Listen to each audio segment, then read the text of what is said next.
It is my distinguished honor this afternoon to introduce Dr. Andrew J. Hoffman. Dr. Hoffman holds the Holcomb Chair of Sustainable Enterprise in the Stephen M. Ross School of Business and the School for Environment and Sustainability at the University of Michigan. Professor Hoffman holds a Bachelor of Science degree in Chemical Engineering from the University of Massachusetts at Amherst, a Master of Science degree in Civil and Environmental Engineering from the Massachusetts Institute of Technology, and a PhD in Management and Civil and Environmental Engineering also from MIT. Prior to his current appointment at the University of Michigan, he served as a postdoctoral fellow at Northwestern University, associate director of the Erb Institute for Global Sustainable Enterprise, and education director at the Graham Sustainability Institute. Professor Hoffman's international reputation as a celebrated scholar includes 7 National Academy of Science projects, 39 published academic papers, 17 published books, and 27 book chapters. Professor Hoffman's honors and awards include his selection as an Aldo Leopold Leadership Fellow at Stanford University and an Aspen Environment Forum Scholar from the Aspen Institute, among many, many others. It is with deep gratitude that we warmly welcome Dr. Hoffman to the Central Michigan Climate Solutions Summit. Ladies and gentlemen, Professor Hoffman.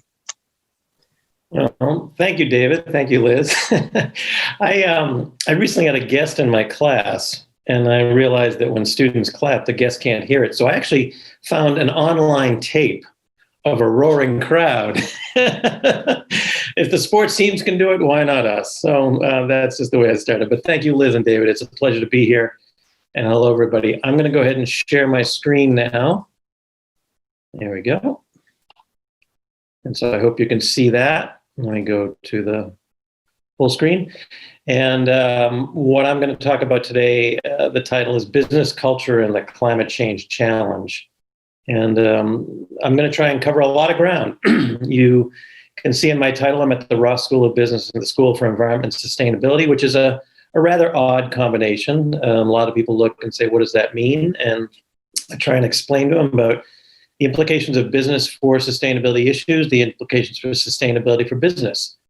And the two are really intricately intertwined. And the challenge of living in those two communities, living in those two schools, is both problematic and an opportunity. It's problematic because I go to the business school and people see me as a tree hugger. And then I go to the School for Environment and Sustainability and people see me as a capitalist sellout. And so I kind of feel like I have no home. But in the reality, if you can speak to two communities that don't speak to each other very often, you have a tremendous opportunity to bridge and be able to speak in multiple languages and try and get your ideas across in compelling ways. And so I'm going to be able to span a lot of domains today. My area within the business school is in organizational behavior. I study cultures and institutions, how they evolve, how they change, hence the culture part of these remarks. But I also specifically focus on business, hence the business part of these remarks. So I'll bring them together in a way that I hope you find compelling and thought-provoking. I think my challenge is to go till 1 o'clock and then open it up for Q&A. So that's, if I'm incorrect in that, someone please check that, but I believe that's the plan. I'm going to begin here. I'm going to begin with the reality that the past century has witnessed unprecedented economic growth and human prosperity, and they go together. The world population has increased, the economy has increased faster, such that global per capita income has tripled, and life expectancy has gone up by almost 2/3. If we were back in 1900, I might not be here right now. The average life expectancy was 47, today it is 77. And we owe that to the economy. We owe that to the fact that I am sitting in a climate-controlled space that protects me from the environments. I eat healthy food. We have a wonderful medical system. We have modes of transportation. We're enjoying this mode of communication right now. It all comes through the market. And so the market has done amazing things for our lives, but there are some problems, and they're starting to become clear just in the past couple of years. I highlight 2 of them here. The market has failed in the natural environment, and that's the issue of climate change. The climate change, to my mind, and I'll speak to more of this, represents a suite of issues, a broader systemic change that needs to be addressed. There's also been a market failure in the social environment, and income inequality is the most vivid example of that. The data is quite startling. Just last year, the federal government came out with a statistic that 40% of Americans could not put together $400 in an emergency. And we're in that emergency right now. Income inequality in this country has reached levels not seen since before the Great Depression. And that is also a systemic failure. It's a failure in how we've devised the market, how we devise policy to regulate the market, and it requires a systemic solution. So both of these create systemic problems within the market that are causing a lot of people some concern, not just those outside the market, but many within the market. Joseph Stiglitz, a Nobel laureate in economics, says capitalism is in need of being saved from itself. Paul Pullman, the former CEO of Unilever, calls capitalism a damaged ideology that needs to be reinvented for the 21st century. I can go through all these quotes. I just want to highlight that these are not people outside the market. These people are inside the market, recognizing that there's a serious problem. Darren Walker at the Ford Foundation says income inequality and climate change threaten our democratic values, discourse, and institutions. And Ray Dalio, the founder of Bridgewater Associates, the world's biggest hedge fund, says capitalism is broken, and if we don't fix it, we could face increased populism, conflict, and revolution of one sort or another. It's a chilling point, and you connect that to the idea that 40% of Americans may be facing some serious problems right now. And you should start to get a little nervous about what kind of a world we're facing. Data just came out yesterday that 2 million people have now dropped below the poverty line in this COVID reality. And that should cause us all concern. Andy Grove says that we're at a strategic inflection point to really rethink capitalism. And you can see it. Young people are becoming more enamored with socialism, disenchanted with capitalism. I want to put that on the table right now because what I'm not here to talk about is socialism. What I'm here to talk about is how capitalism is and can evolve to address the challenges we face. There are growing voices within the market that something is amiss and something needs to be changed. BlackRock, the largest private equity firm in the world, the CEO, Larry Fink, sent a letter to CEOs telling them they have a responsibility to make a positive contribution to society. The Business Roundtable has been redefining the purpose of the corporation to invest in employees, protect the environment, deal fairly with suppliers. And if you notice, just last week, the Business Roundtable came out and endorsed a carbon price, which is quite a statement coming from a business trade group, which typically boil down to the lowest common denominator. And then just recently, the World Economic Forum, from their big conference in Davos, redefined the universal purpose of a company as one that serves society at large, supports communities, pays its fair wages, fair share of the environmental and material universe for future generations. These are very interesting statements. Now, whenever there's statements, you always look, don't trust us, track us. And there have been criticisms that a lot of these companies that have signed on to these statements haven't been living up to them, but they're less than a year old. And so it takes a lot of work to start to steer the corporation, but it has raised a very interesting conversation over redefining how the market works, what it does, and how it can deal with these two systemic failures of climate change and income inequality. I think the challenges before us have been accelerated by the coronavirus, certainly around income inequality.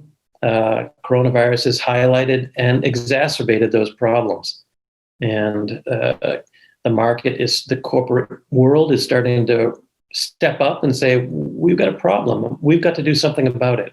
I've seen a lot of very positive statements by CEOs doing a lot of soul searching and saying, what are we doing as a corporation? Where are we in society? And that's healthy. I also look at coronavirus and our response to it as a challenge of our institutions. And what we've found is that some of those institutions have been left wanting and some have done well. Those that have been left wanting, it's time to make a correction, time to fix those institutions so that they work going forward as the challenges, particularly of climate change, start to become more real. Certainly the wildfires in California have started to change the conversation in terms of what is climate change, what does it mean for us? It's made it personal. And our our institutions prepared to deal with those challenges? And so this coronavirus is a trial run, and the bigger challenge is waiting. I'm sure you've all seen that cartoon where one wave is coming at us called coronavirus. Right behind it is a bigger wave called climate change.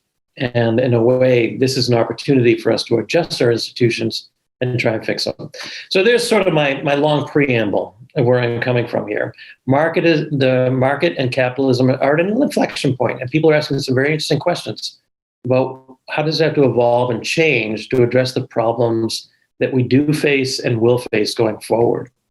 So with that, I want to transition to talk about climate change, which is this is the summit on on climate change, climate solutions. I'm going to focus on starting with climate change and the science. And if you look at the Intergovernmental Panel on Climate Change, through the years, they've become more and more stern and strong in their warning that this is something that's happening. We need to do something about it. Human influence on the climate system is clear. It is extremely likely that humans influence and was the dominant cause of global warming. And so you can see we've really evolved and started to take this issue seriously in the scientific community. And the IPCC statement has been endorsed by over 200 scientific agencies in the world, including, importantly, every one of the G8 plus 5 countries, the National Academies of Science from the United States, Russia, China, France, Germany. They've all come out and said, this is happening, it is real. And yet we still have a debate within society, but that debate is changing. And I will talk about that a little later. This is the problem before us. This is climate change. I think of climate change as part of a broader issue, which scientists have termed the Anthropocene. Scientists have proposed that we've left the Holocene and we've entered a new geological epoch. We've entered the Anthropocene. We are now in a period where humans are a discerning influence on the global environment. We are changing the world around us in ways we have never done before. To highlight this, I like to point out that when I was born, there were 3 billion people on Earth. Today, there are 7.5 billion people, and by 2050, there will be 10 billion people. And the market is providing for those people, providing the goods and services that they need and the goods and services that they want.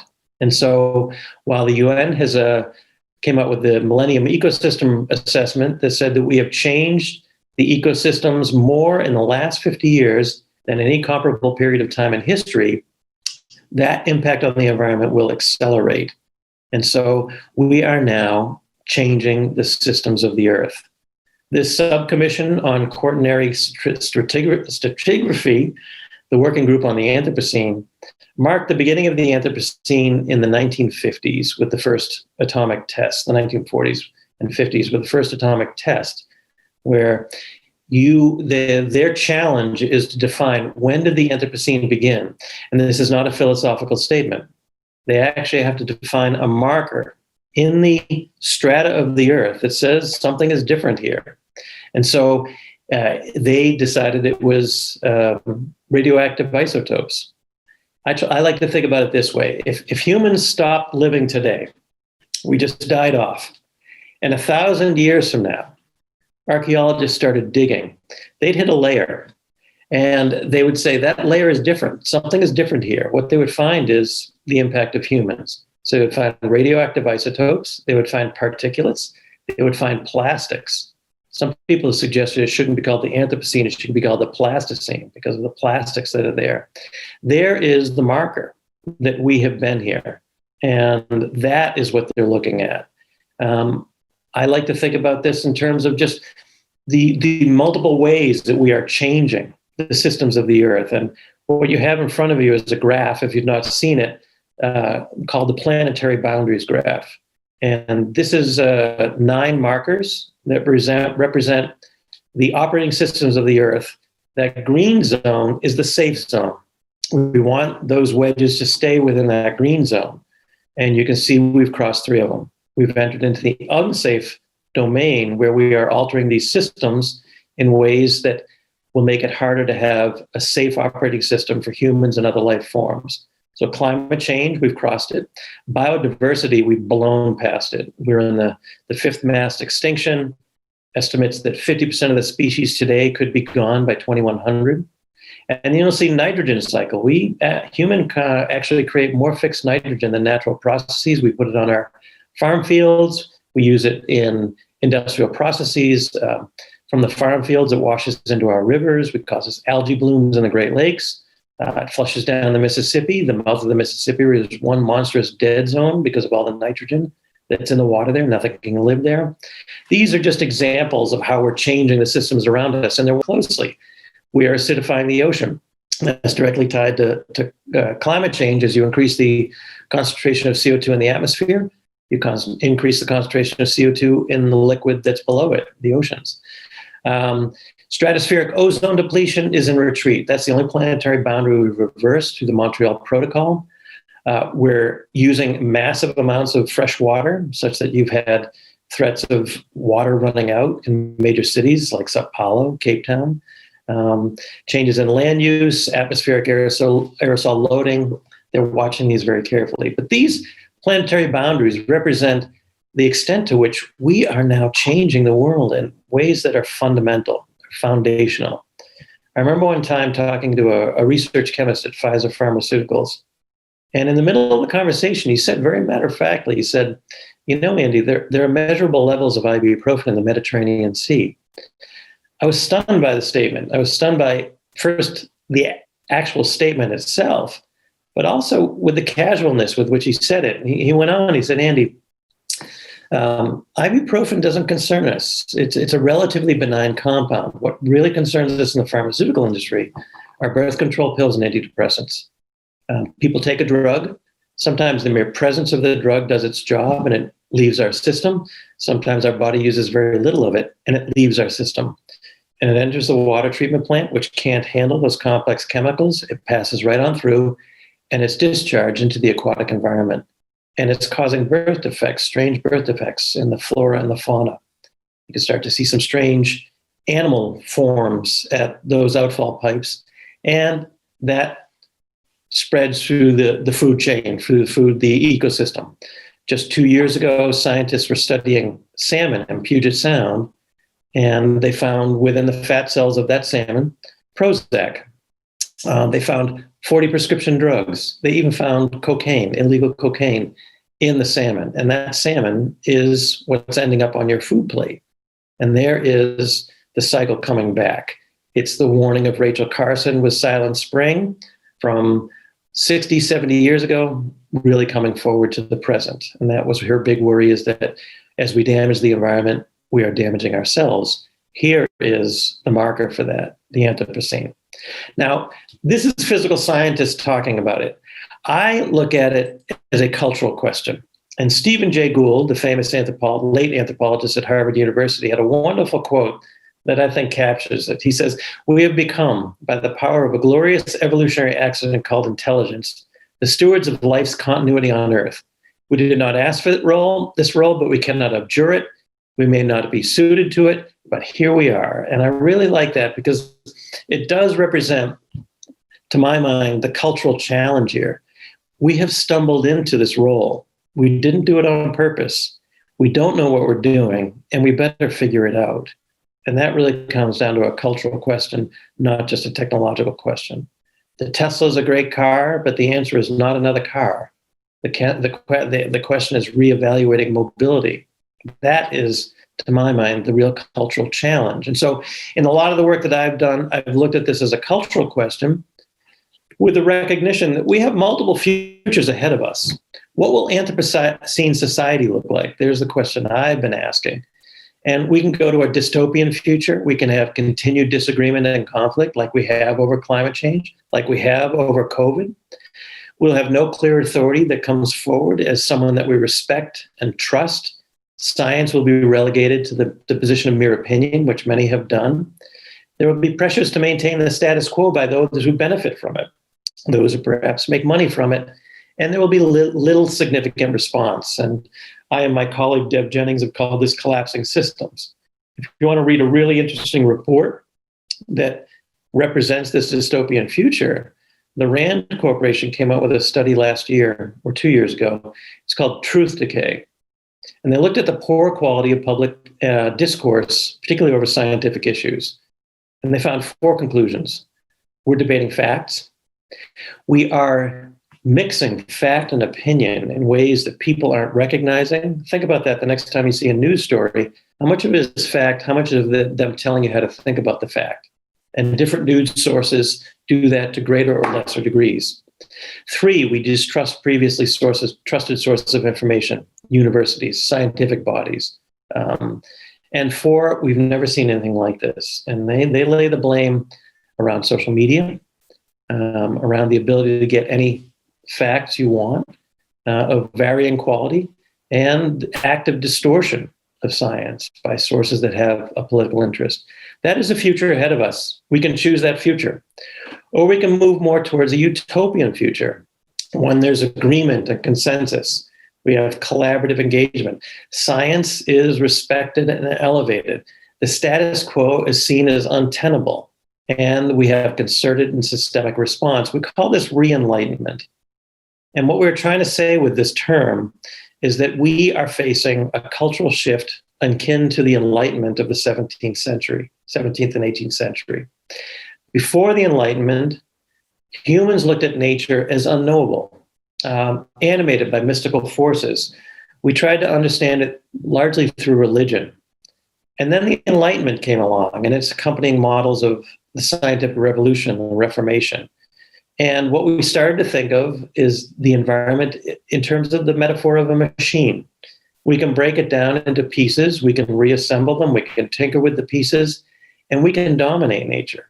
Francis Bacon said, we will hound nature and torture her for our secrets.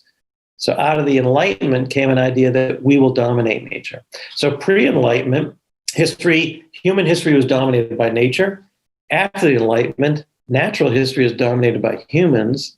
In the Anthropocene, we start to see that those two histories are co-joined, that the development of one impacts the development of another. And we need to rebalance how we think about nature as a species. The cultural question around climate change that really brings it into the domain of culture is this. Do you believe that we as a species have grown to such numbers and our technology to such power that we can alter the global climate? If you answer yes to that question, you have affirmed a fundamental redefinition of our culture, of how we think about the world around us, how we think about our responsibilities with each other. If you answer that question yes, then my mowing my lawn in Ann Arbor, Michigan has cultural import for people in low-lying areas of Bangladesh. And if you think we're ready for that kind of a new value statement, that should give you a sense of the challenge before us. The important point also is that the Enlightenment took 100 years. This challenge is a marathon. It's not a sprint. It will take us a long time to realize the culture change that's before us and come to terms with what it means. I'll return to that at the end. Now, an interesting question when you think about Anthropocene Society is, what is the role of business? The Enlightenment didn't have business as an animating force. The Anthropocene does. The market did create this. In fact, some have suggested it should be called the Capitalocene, not the Anthropocene, because it's capitalism that created this. Now, I don't dispute that fact, but I would argue, and contrary to what some have been pointing out, if we're going to solve this problem, business has to solve it. There's just no other way. The market is the most powerful institution on earth. Business is the most powerful entity within it. You may lament that fact, but it is a fact. And so if we're going to address climate change, if we're going to address the Anthropocene, we need to have business, the power of business, the force of business, the force of the market, addressing the problem, challenging it, changing it. Business will build the buildings we live and work in, provide the food we eat, the medicines that we depend upon, the clothes we wear, the next form of mobility, the drivetrain under the hood of that mobility, the alternative to that form of mobility. Business will provide all that. And so we really need to steer business towards solving these problems. That's why I sit between these two schools. That is what I'm trying to focus on. Now, you can hear that and hear what I just said. And some of you may be gritting your teeth. Business is the enemy. Others may be saying, yeah, business is the answer. And I would divide you into two camps. And I'd like to ask you to think about this. You can be dark green. Excuse me. You can be dark green. You can see market as the problem, business as the enemy, and the form of engagement is confrontation. You can be bright green. You can see the market as the solution, business as the ally, and engagement is collaboration. And there are organizations out there that play these two roles. If you are dark green, you may subscribe to or contribute to Greenpeace or Earth First or the Earth Liberation Front. If you're bright green, you might contribute to the Environmental Defense Fund or the World Business Council for Sustainable Development or any of the others that see business as the ally. These are two modes of thinking about this. I'm actually going to make this presentation a little interactive. And here's a survey. And I am suspecting that you can't see on the top of that. I have to get rid of that and that. And you can respond to this survey by going to that web page on top, or you can text that number on your cell phone. And where do you see yourself, dark green or bright green? Can someone who's monitoring this tell me if this is working, if people are able to see that? I am not able to see it right now, but I'm not sure if other folks are. Can Marie, others see can you confirm? I see the screen. It says get help. No, it just are we supposed to go to polev.com? Yeah, that's what I want you to see. Go to polev.com/Andrew Hoffman, no N, 241. Okay, that's not all there. Just the polls website. Yeah. So Dr. Hoffman, is there any way you could add that in the chat and then people could, that address in the chat, and then we could go click on that? Sure.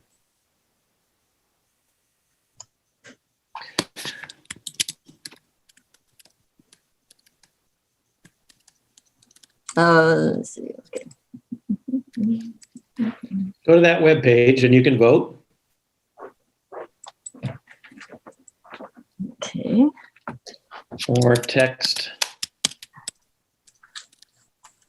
Or text.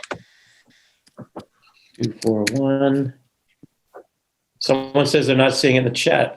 Oh, because that went to private. Oh boy. Okay, hold on one second. You know, it's such an experience learning the new realities. Okay, this is not letting me chat anyone but Marie. Oh, And I don't know why. Maybe Marie can copy and paste it and send it to everybody? sure, I can do that. Okay. I think I have to go up to everyone and then I can paste it in there, push enter, and voila. Excellent.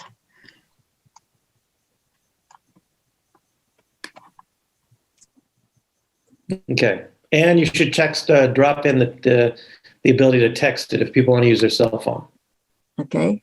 To the same, that's usually a number, isn't it? Yeah, I gave it to you. Okay, I didn't see that. Sorry, I don't see that in the previous text.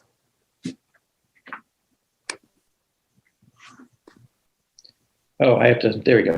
There you go. Okay. Okay. Text. I'm copying that and I will put that in to everyone. And there you go. Okay. So the votes are coming in, and it looks like we have a lot of bright greens, but some dark greens. And I'll let the votes keep coming in. You can get a sense of what your audience is. And I want to just highlight that both dark greens and bright greens are necessary for this conversation.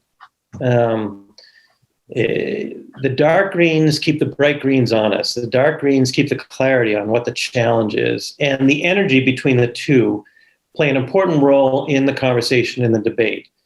There's a concept from sociology called the radical flank effect, which excuse me for getting wonky for a second here, but the sociologist named Haynes came up with this idea that when you have a political debate, you have a center in the debate until someone pulls the radical flank further out, and then the center of the debate shifts with it. And he looked at civil rights, and he looked at, for example, Martin Luther King. He had a message, and white America was choking on it. It was too radical until Malcolm X came along and pulled the radical flank way out. And all of a sudden, Martin Luther King was seen as a moderate. They both disliked each other, but they both admitted they needed each other to perform their job, that Malcolm X made Martin Luther King's message more palatable in the American public. So on climate change, people saying that we have to destroy capitalism, Naomi Klein, it serves a useful function in the debate by pulling the radical flank further out. The dark greens need to do that. Bill McKibben saying we're going to wipe the oil industry off the face of the earth. We're going to destroy this market, this sector. Challenging task, but he brought into the conversation things like stranded assets and divestment at the University of Michigan and other places. And so the dark greens are critically important in this debate, and we need more of them. And then the bright greens can use the energy that comes from them. There's a wonderful line to highlight this. Russell Train, the second main administrator of the EPA, this is around the time of David Brower. He was sort of the bad boy of the environmental movement. And he has a wonderful quote. He says, "Thank God for the David Browers of the world. They make the rest of us seem reasonable." And there's the energy between the bright greens and the dark greens. And so I just put that out there as something for you to think about. Now, shifting the conversation from here, I want to start to dive into the part I want to talk about in business's role in driving this. And I'm going to ask you to follow this quote here. Brother. Okay, this is so clumsy. The test of a first-rate intelligence is the ability to hold two opposing ideas in mind at the same time and still retain the ability to function. I'm going to give you two ways of thinking about how business can address these kinds of issues. One I call enterprise integration, one I call market transformation. And this is strange. I have this box right in front of me that I cannot get rid of. Oh, well, I will keep on going. Enterprise integration is how I teach business sustainability. I'll talk about that in a second. Market transformation is how the next phase of how business sustainability will be addressed. In enterprise integration, we think about sustainability or climate change as a market shift. In a market shift, is any one of them here shifting from typewriters to a computer, a Walkman to an iPad, from landlines to cellular? These are all shifts that companies know how to address, know how to handle, and you put it into business language, and they know how to handle it. In the face of any market shift, there are three questions that become critically important. Who's driving it externally? What department will handle it internally? And what frame best explains the business imperative? When you think about who's driving it externally, there can be any number of forces out there, from shareholders and investors to the courts, to trade associations and competitors, to consumers, all the way down the list. And this is how you put it into the language of business. You get them to focus on the driver that matters the most to them. If you remember back a number of years ago, there was something called the What Would Jesus Drive movement. They were arguing that Jesus would not drive an SUV, he'd drive a hybrid and electric. I don't know where you stand on that. The interesting thing was they got an audience with the CEOs of the big three automakers. Now you might ask, how did that happen? How did they get that? And that is because those business executives were trying to see if they were going to affect consumers for their products. That is how you get business attention. If you're talking to Procter & Gamble, they're driven by consumers, better connected to consumers. If you are talking to Walmart, they're all about their suppliers and buyers.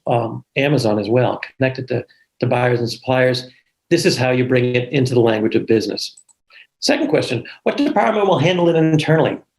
Always look at a company and see, where does their chief sustainability officer sit? Or where does their environmental health and safety officer sit? Is it in the H&S? Is it in community affairs, marketing? Is it in operations or finance?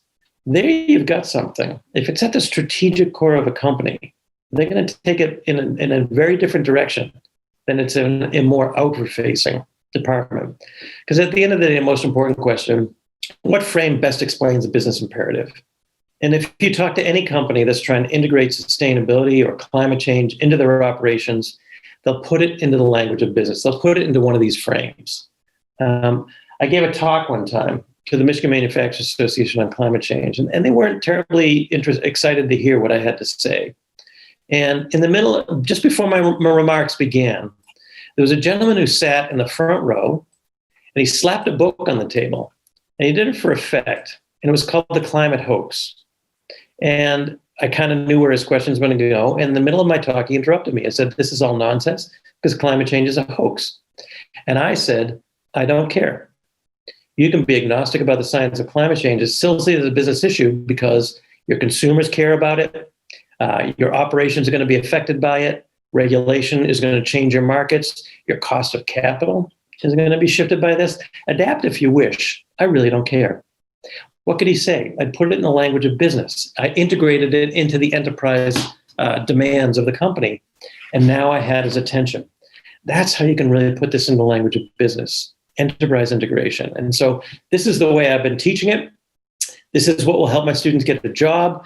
I know accounting, but I know how to put sustainability or climate change into the language of accounting. I know operations, but I can put it in the language of operations. There's the first phase of business sustainability. And we could talk about any number of these market shifts, whether it's shifting from incandescents to CFLs and LEDs, shifting from a dumb thermostat to a smart thermostat like Nest, shifting from a standard SUV to a hybrid to an electric, shifting from coal-fired power to wind or solar. These all represent market shifts that are in play, driven by standard market dynamics. Strategy is integrated here. And so when you put it in this language, I don't teach CSR. I don't teach corporate social responsibility. I teach business strategy. If I'm teaching CSR, I'm telling my students, go to your other classes, learn how to maximize NPV, ROI, ROA. Come to my class, I'm going to teach you a different value set. That's not sustainable. It's not sustainable for their careers. It's not sustainable for the businesses they're going to work for. I want to teach them sustainability in the core business language. That also, perhaps you've heard the question, does it pay to be green? If you put it in this language, that question becomes nonsensical. Does it pay to be green is the exact same thing as saying, does it pay to innovate? Well, everyone knows. The question is who does it, when they do it, how they do it. And that's hard. Solid strategy to address climate change or sustainability is hard. It requires solid business thinking. And to do that, put it into the language of how they handle things. I've done a lot of work on looking at companies and how they're addressing climate change. I remember talking to the folks at Whirlpool. They say, we take climate change very seriously, but we never use those words. We use the words energy efficiency because we've been focusing on energy efficiency for decades. And we're watching energy efficiency come up in consumer demands. That is driving us. Why confusing with this term climate change? Energy efficiency is how we translate it to our business. That's how we can attack it. And so there's the first phase of business sustainability. But there's a but. And the but comes back to our idea of the Anthropocene. You can look at all these trends, and they all take that kink around 1950, where scientists have marked the beginning of the Anthropocene, all representing the hockey stick graph that Michael Mann made famous on climate change, on CO2. And you can see that we're in a serious problem here, that there are some systemic problems that require systemic solutions, which require a different thinking about how we approach these problems. And so instead of reducing unsustainability, which is what enterprise integration is, just do less bad, we have to start to think about creating sustainability. How do you do that? That's hard. We have to stop thinking about, for example, a metaphor to think about this. In Iraq, we stopped the war. That is very different than creating the peace. It's a totally different mindset, a totally different approach, and a totally different set of strategies. And so instead of talking about reducing greenhouse gases, we have to talk about carbon neutral or carbon negative. And this is the shift that has to happen. And we have to think systemically about our problems of how we do this. And so I want to talk about that now, business in a changing climate. And I'm going to integrate elements of enterprise integration and market transformation in the three ways that companies are responding to the climate challenge. They're adapting, they're mitigating, and they're finding business opportunity. And as we walk through these, you'll start to see enterprise integration beginning and market transformation starting to take over. Adaptation. Let's just turn climate change into standard risks, whether they're resource, weather, operational, legal, financial, or geographic risks that companies know how to handle. And they've been focusing on these and addressing these and attending to these. Any industry that relies on the natural environment is being impacted by climate change in ways that are measurable, quantifiable, and hit their bottom line. Whether it's tourism in certain areas becoming either less or more attractive. Construction. I always marvel when I go to Phoenix in the summer, temperatures 110, 115, productivity must drop really precipitously. Materials, concrete must harden much more quickly. They have to do a lot of work at night. How do they handle that? The beverage industry, the availability of water, fisheries, agriculture, forestry, livestock. All these industries are impacted by climate change in ways that are material, and they're starting to figure that out and work it in. Two industries that I think are critically important. The first is insurance. And if you take a look at the insurance sector and how they're starting to wake up to the issue of climate change, this will have a ripple effect through the entire economy. On the bottom left, that's a graph not by any kind of environmental group or scientific agency. That's a graph from Munich Re. And if you know anything about the insurance sector, you have insurance companies, and then you have reinsurance companies. Reinsurance companies actually insure insurance companies. And they have much longer time horizons. They look at the entire portfolio of risk. And they've been looking at climate change for a while, decades actually, and saying that this is a looming threat. These are different kinds of companies than you buy your house or your car insurance from, where you might buy your insurance from Liberty Mutual, Farmers, State Farm, Swiss Re, Munich Re. These are the kind of reinsurance companies that are out there. And this graph from Munich Re shows you a steady upward trend in natural disasters. I use this a lot with skeptics who don't want to believe any scientific agency. Look at this. This comes from an insurance group. They have no political dog in this fight. They're just looking at the numbers, and they're trying to monetize this risk. The graph to the next of it, that is the one that really concerns them. Take a look at it. You can see a general upward trend, but more importantly, you see it's really spiky. And this makes insurance companies really uncomfortable. If you have a straight linear upward trend, I can monetize that. I can use actuarial data and figure this out. But when it's erratic, that becomes very hard to price your instruments and calculate your risk and price it accordingly. And so insurance companies are looking at those kinds of risks and getting quite uncomfortable. And you can see global insured losses from wildfires. That shows 2010 to 2018. I'm waiting for 2020 to just blow the records off the charts from the California wildfires.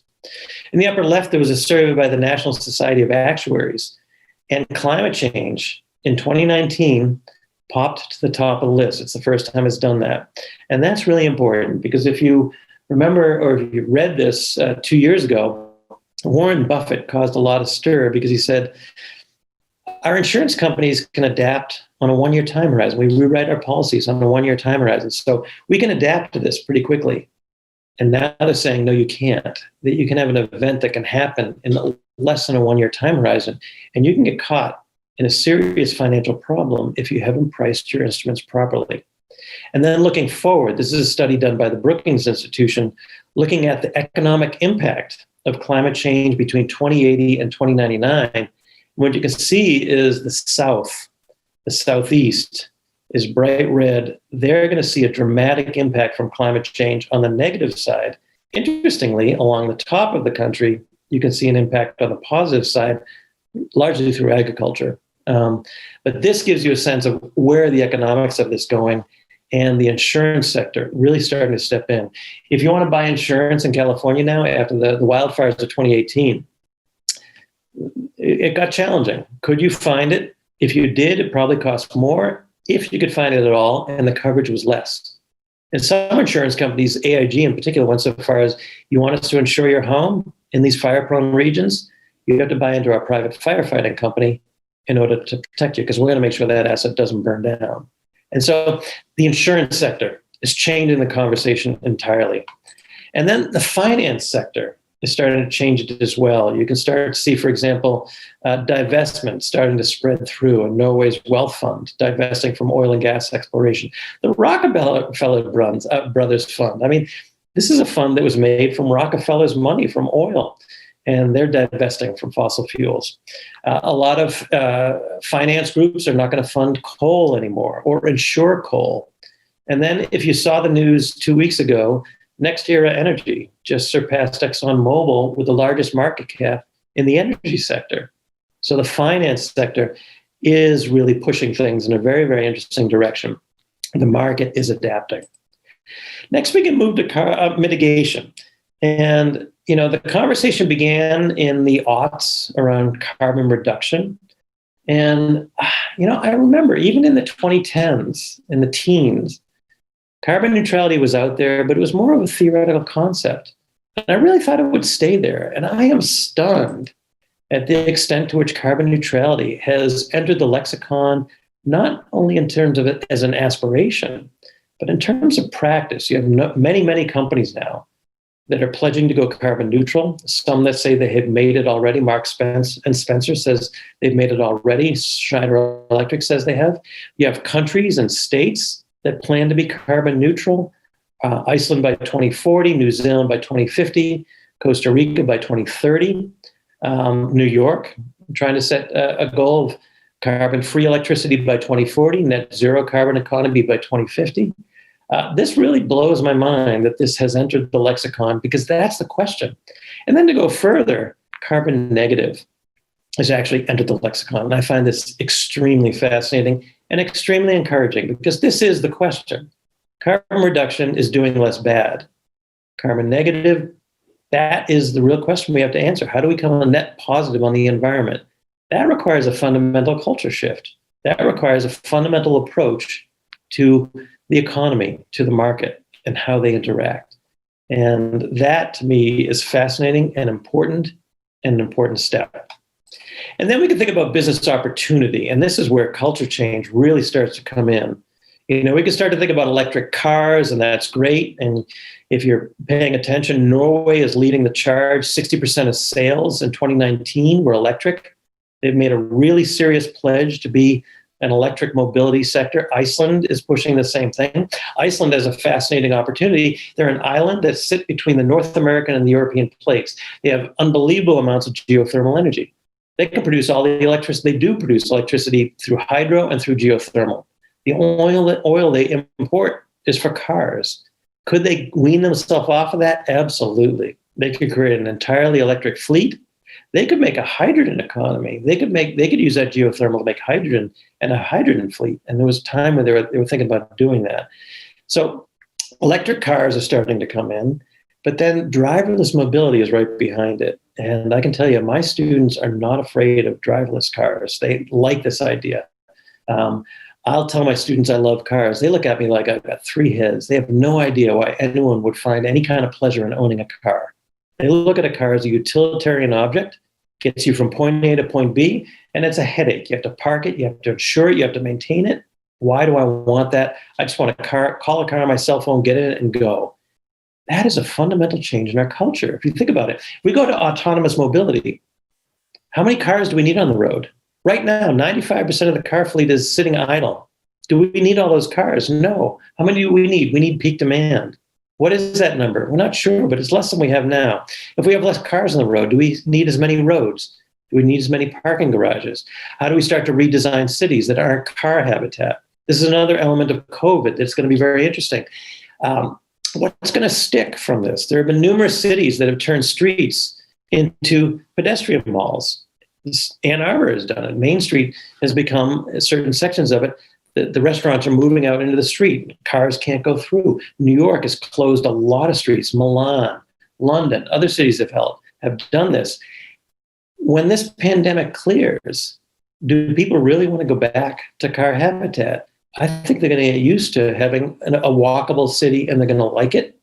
And alternative mobility can allow us to do that. They can allow us to start to shift. We don't need as many roads, parking spaces, and so forth. We can start to think differently about energy. And if you were to ask me which of the two sectors they're going to be fundamentally transformed in the coming future, mobility and electric generation. We can go down to the bottom left, food. In a world of 10 billion people, can everyone have a steak every night? Absolutely not. We have to start to rethink protein. And if you saw in 2019, the largest IPO of the year was Impossible Meat. And so that it really drives change within the market. It drives change in how we think about food. Right behind it, what are the alternative forms of protein? And cricket farming is a growing market. Some of you may be grimacing right now, but how much would people pay? Would people shift over to insect-based protein? That's a really great question. And there are some people ready to do this. Would it be like cricket powder that people put in their food, like tofu or seitan? Quite possibly. Keep in mind that in 1982, the idea of eating raw fish was considered repulsive in American culture. And now sushi is a delicacy. And so is proteins right behind it. Will we rethink our forms of protein? There's a culture shift in play. I'm going to bring the final section here of just looking at the changing debate on climate change and how it might portend a change in culture.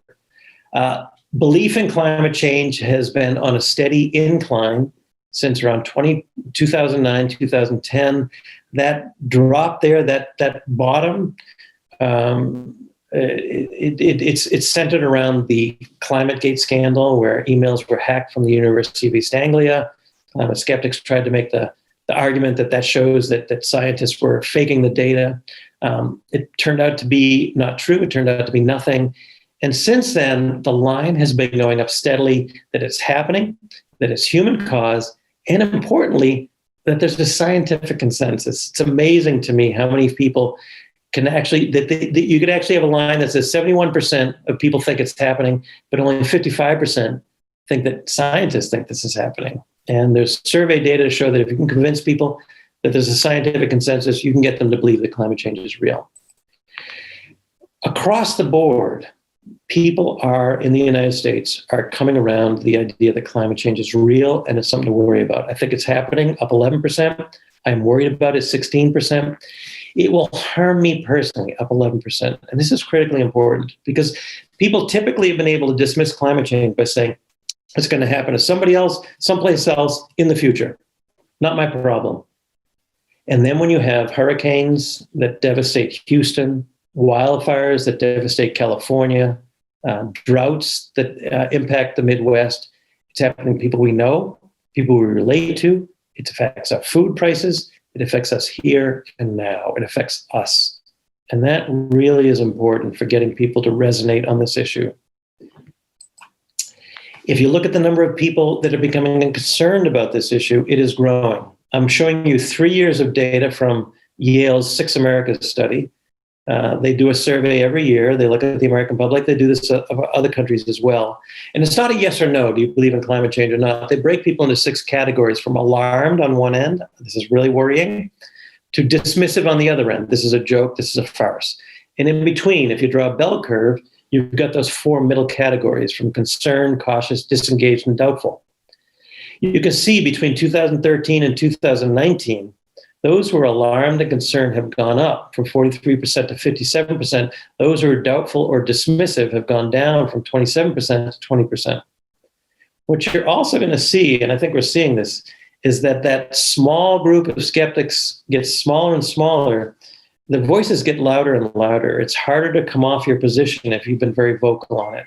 I really don't anticipate that James Inhofe is going to suddenly come around and say, I changed my mind, climate change is real. I don't think Rush Limbaugh is going to do it either. They're just going to get louder and more shrill to push their position. But even within the Republican Party, you can start to see some shifts. Most registered voters, 73%, think global warming is happening, and that includes 68% of liberal to moderate Republicans. A majority of registered voters, 63%, are worried about global warming, and that includes 58% of liberal to moderate Republicans. And the reality is, if you get Republican politicians alone, particularly their staff, behind closed doors, most of them will say, I know it's real. I'm just afraid that my constituency is going to vote me out of office if I say it's real. And they all point to Bob Inglis, Congressman, all the conservative bona fides, except he said climate change was real. And all the money went to his opponent, and he was voted out of office. And I would wonder, I think that calculus has changed. I think that if Republicans start to come forward and say, and they are starting to come forward and say, you know what, I'm starting to believe this is real. Voters, a lot of them are going to sigh and say, finally, we're going to get some sanity in this position and we're going to move on. And so that's really encouraging. And interestingly, in the political debate, you can see that climate change and environmental protection are growing as top priorities for the presidential and congressional elections, even starting to displace jobs and approaching economic growth, which to my mind is also quite fascinating. It represents a fundamental shift in how are people thinking about these issues. What is driving it? Number one, it's the extreme weather. You ask people, why do you change your mind on climate change? And they say it's the weird weather we're having, whether it's the hurricanes, the increased intensity of hurricanes, the economic impact of those hurricanes, whether it's the wildfires in California. Extreme weather events are getting people to change their ideas and their beliefs. And then the argument supporting the existence of climate change is right behind it. And I find that very important because it says, keep speaking out on this, keep pointing out that this is real. I'll get to that in a second. I also think something very interesting is happening in the debate. Typically, when you think about environmental issues, when you look at it in terms of social movements, it's very hard to identify a clear constituency on the environment. On issues around labor, we have labor groups, we have gender equity, we have women, racial equity, we have minority groups. But on the environment, everyone's a beneficiary. It has no clear constituency. It's indeterminate until young people started to step forward on the issue of climate change, said, we are an aggrieved party. It's our future that you're going to damage. And Greta Thunberg has been really pushing this, but young people are starting to step forward. I watched the videos before the break of young people in central Michigan saying we need to educate our peers on climate change. Young people are much more alert to this issue.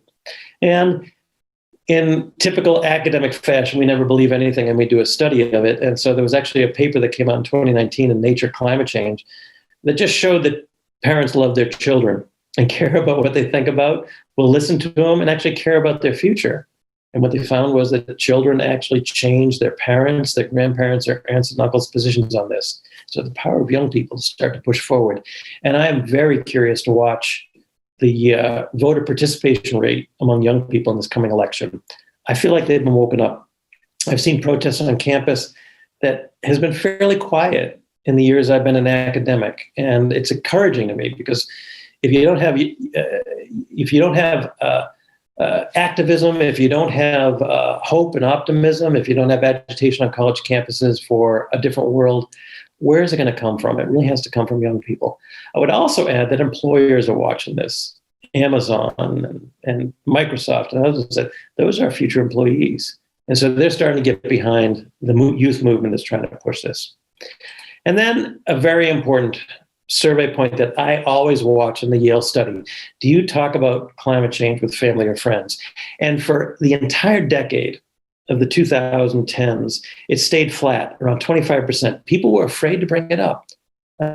Now people aren't. It jumped up in 2018 to 40%, and more people are speaking out on climate change. So I think that's encouraging because in the words of Tip O'Neill, all politics is local. And you will have a tremendous influence on people if they articulate, climate change is a hoax. Where in the past you say, well, I'm going to keep quiet on this because I don't want to destroy the harmony of the kitchen table or the Thanksgiving dinner. People are saying, no, I'm not going to let you get away with that. And that is starting to change attitudes. In the interest of time, I'm going to skip that survey and keep on going. And just bring you to a close, and we can open to Q&A and sort of highlight what I see going on here. If I'm going to show you my grandparents here, and in particular my grandmother sitting there in a seat. She was born in 1899. She died in 1995. And when she died, I thought about it, the change she saw in her life. She saw the advent of indoor plumbing. indoor electrification. She saw the first car, first flight, man land on the moon. She even saw the first computer. She saw all that and more. And if I showed her the world when she was the age of my students and said, this is the world you would die in, she would say, you're out of your mind. You're crazy. That's never going to happen. If I could show my students the world they would die in, they would say the same thing. You're crazy. That's never going to happen. That's how much will change. And in fact, I think more will change because the pace of change is so much more quickly. And so I challenge my students. I challenge those listening here. Think back to my slide of a dystopian future or utopian future. The world will be fundamentally different. What role do you want to play in making that the world you want it to be? There's where the fun starts to come in. There's the motivation to step forward and say, I'm going to really press to drive change in my local community, in my sphere of influence, in whatever way I can to live a life of authenticity, to really make the world a better place.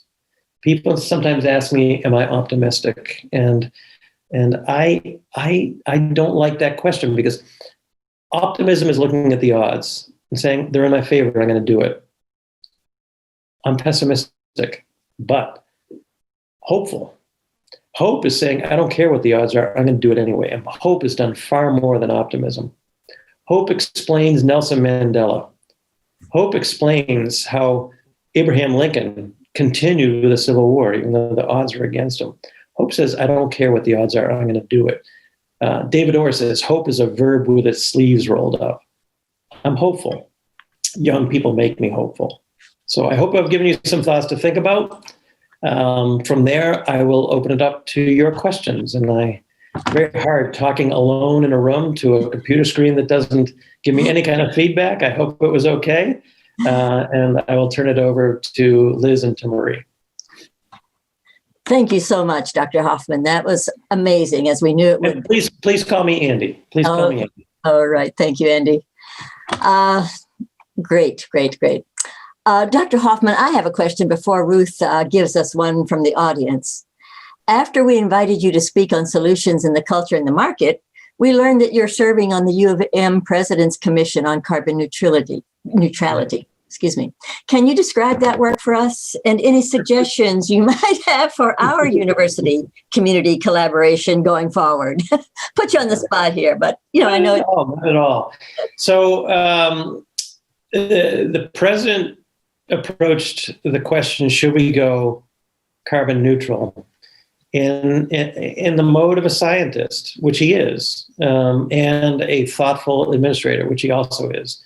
And so he formed a commission, and we were broken into 8 independent teams to analyze different aspects of the question. And then there's a commission that will aggregate all those reports and give a recommendation. Should we go carbon neutral? What kind of a target date should we use to do this? And so those reports have been completed. The commission is working on its final report, and we'll give it to the president, and he will make a decision.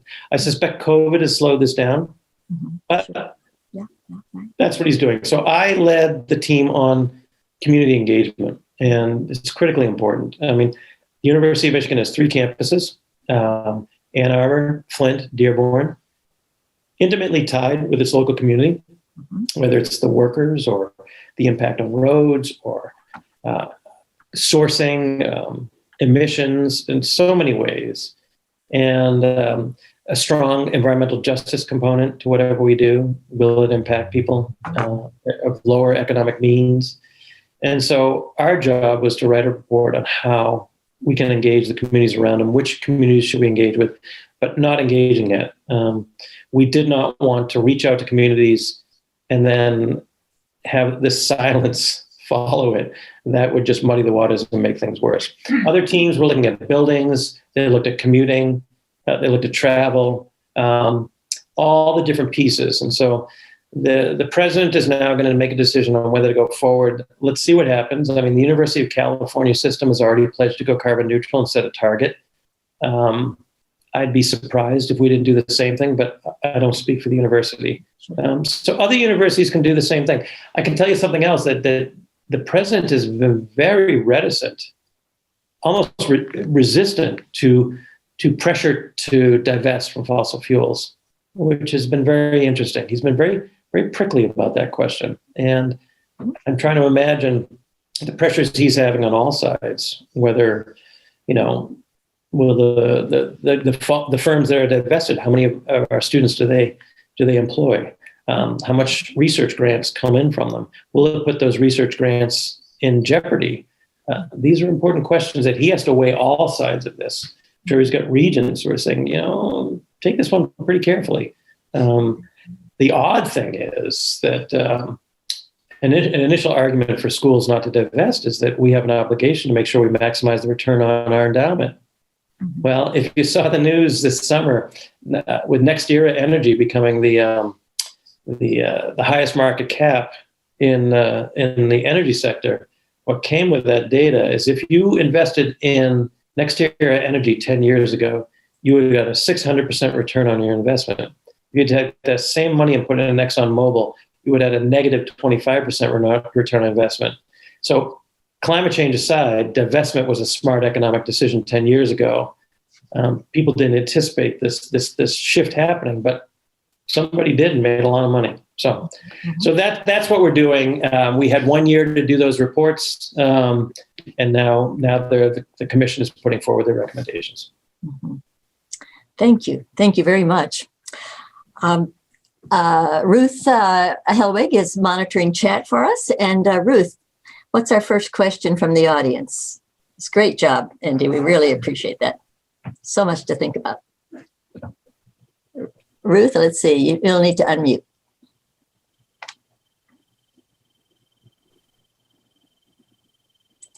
There you are. Okay, and unmute too, please.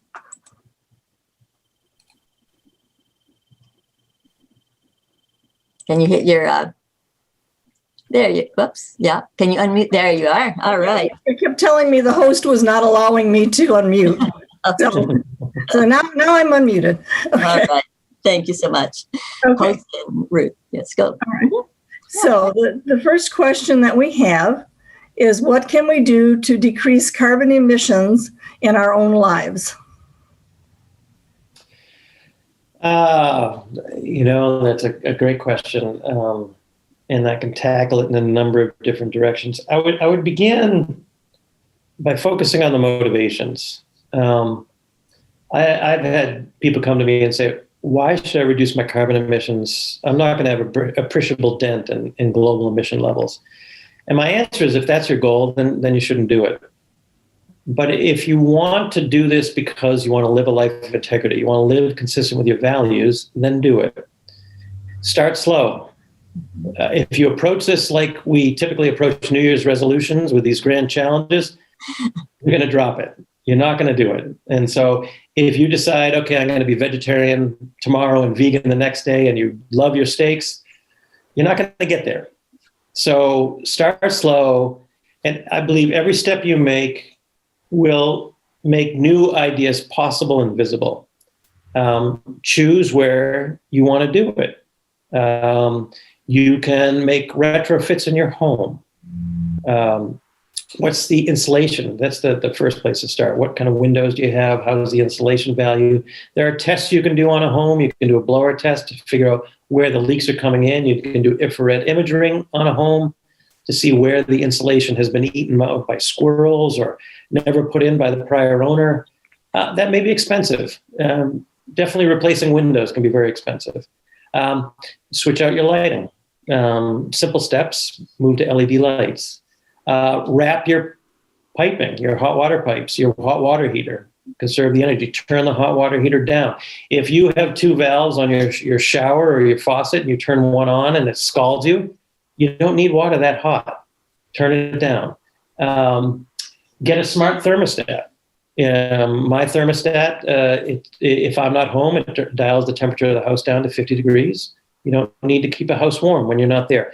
Buy smart strips. If you have a computer with a printer and all kinds of peripherals, the smart strip will have the master, your computer. Once that's shut off, all the rest shut off with it.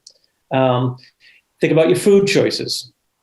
Start to become aware. There's a concept in marketing called LOHAS, Lifestyles of Health and Sustainability. It's a market segment that actually reads labels, that cares about intangibles like Where did my food come from? Can you buy local? That will have a much lower carbon footprint and often will be healthier and will support the local economy.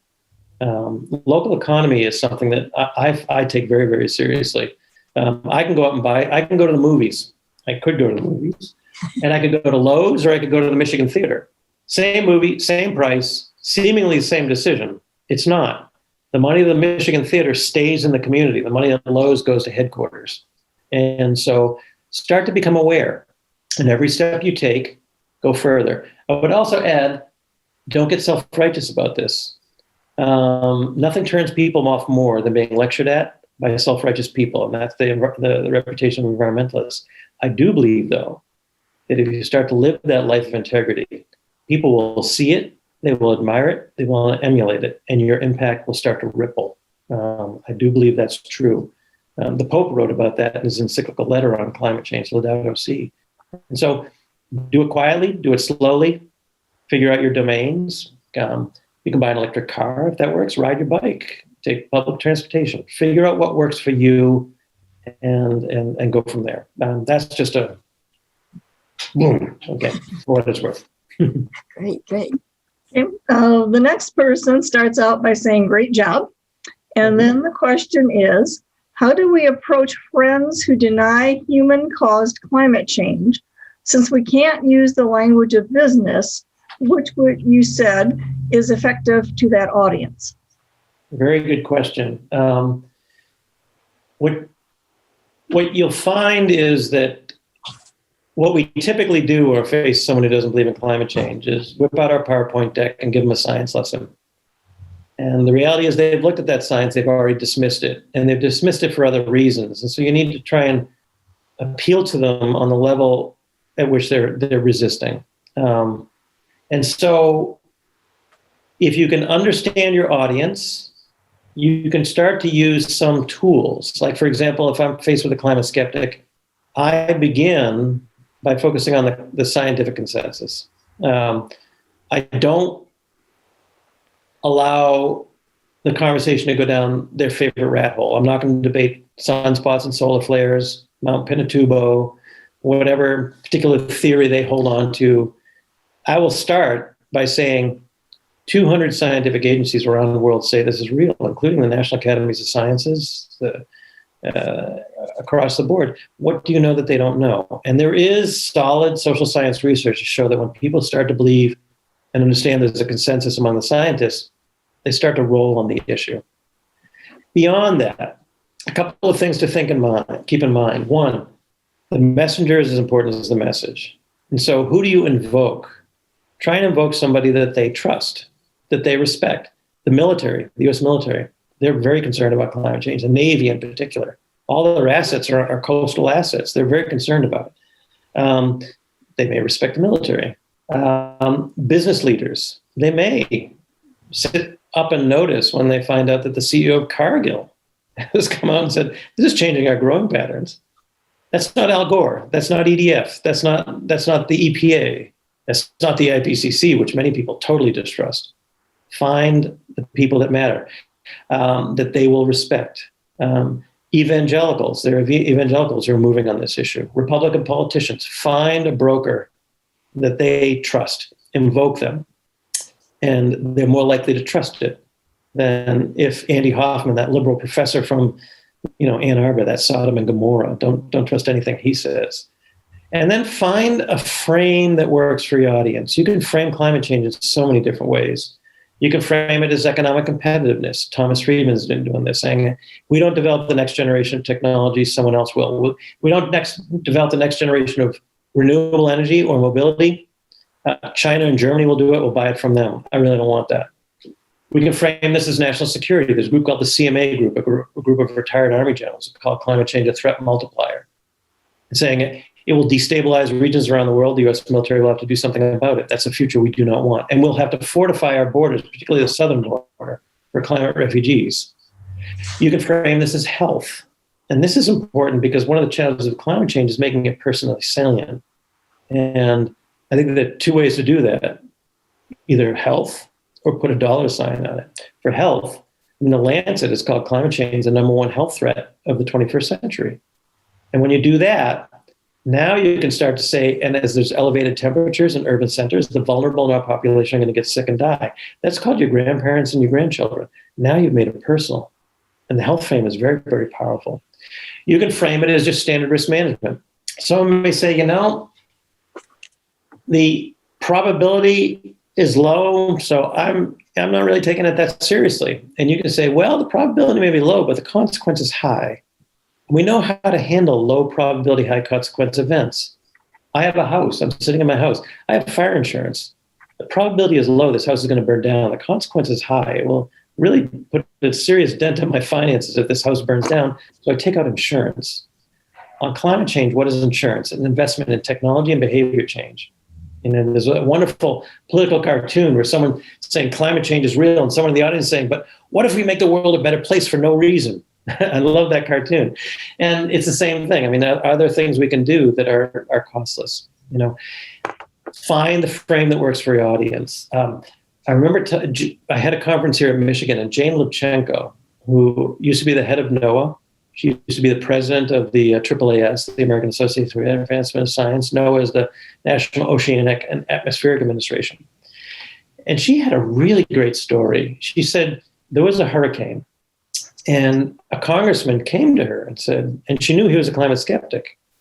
And he said, Jane, can you pin that on climate change? And that conversation has been really hot right now, particularly in the southern states and in California. People say those wildfires are climate change, or the hurricanes are climate change. My brother asked me this the other day, can you call that climate change? And she had a very, very clever response. She knew he was a climate skeptic. She also knew he loved baseball. And so she said, okay, why don't you think about it this way? You've got a baseball player taking steroids. He steps up to the plate and hits a home run. Can you blame that home run on steroids? And he said, of course not. She said, yeah, that's probably true. Now, if his batting average for the season and his home run stats suddenly took a major uptick that year, the year he took steroids, can you blame that on steroids? And he says, yeah, I probably can. Think of climate change as weather on steroids. Look at the overall trends. And so for my brother, I pulled out those slides I showed you from Munich Re. Look at that. Look at that upward trend. Tell me climate change isn't happening. There's weather on steroids. And that metaphor worked. And so find the language that works for your audience, but understand where they're resisting. For some people, belief in climate change is a threat to their belief in God. I got heckled at a talk one time, someone holding up a Bible saying, God promised Noah he would never flood the earth again. The seas cannot be rising. Think about that. Next time you want to whip out your PowerPoint deck on science, if that's what they're hearing, they're not going to hear the science. So what does the Pope have to say about this? What do other Christian leaders, Jewish leaders, Muslim leaders, Hindu leaders? A lot of them have come out and endorsed Laudato Si, and with their own articulation of how it fits in with their faith tradition. I had a conference at Michigan about 15 years ago.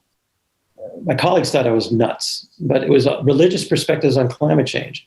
I had a Catholic priest, a Muslim imam, a Hindu pashat, a Jewish rabbi, all talking about climate change from their religious tradition. I think that's important. I think that's critically important. Once you connect it to people's religious faith, stand back. There's no more powerful force on earth. You can motivate people for a buck, but if you connect it to their reason for being on earth, you've got something really powerful here, and that's critically important. So, again, I'm throwing a bunch of spaghetti at the wall and seeing what sticks. Beautiful. The next question is, how long did those teams take to complete their studies? They had 1 year to do it. 2 semesters. We started in September, finished last April, wrote up our final reports. They were combined into a single report, and then the council has been looking at them this fall. I haven't seen it yet if they've made a recommendation to the president, but that should be coming shortly. Okay, I think we have time for about one more question, Ruth, if you want to. All right. This one says, I like what was said earlier.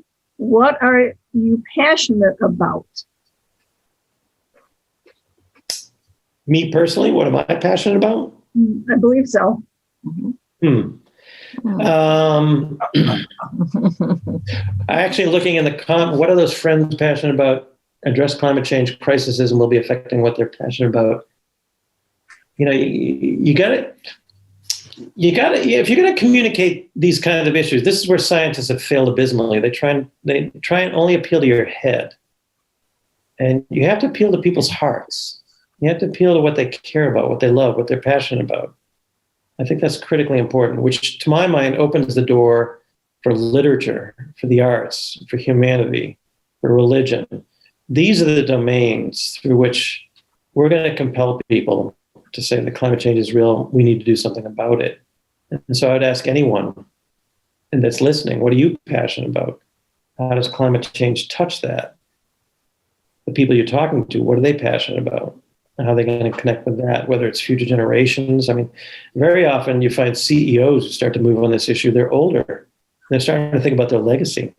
That's what they're passionate about. And then they start to realize the legacy I'm leaving isn't so great. You know, the famous story about Nobel, that there was an accidental obituary written about him, and they called him the doctor of death because he developed dynamite. And he saw that and said, that's not the legacy I want to leave. And that's why he created the Nobel Prize. Many of us are looking at that as we go on in years and say, what legacy do I want to leave behind? That comes down to what you're passionate about, whether it's your children, your grandchildren, whether it's the institutions of which you're a part, whatever it may be. I think most of us would like to leave the world a little better than we found it. And to do that, you're really speaking to the emotions, speaking to what really matters in your life. So I hope I've gotten the gist of that question and answered it. Thank you, Dr. Hoffman, for providing us with so much to think about, which we all need to be doing. And you put so much into such a neat package, and we appreciate your sharing it with us so effectively. It's clear we have good options to solve climate change, and the challenge can be exciting as well as daunting. And it's up to us to take it on.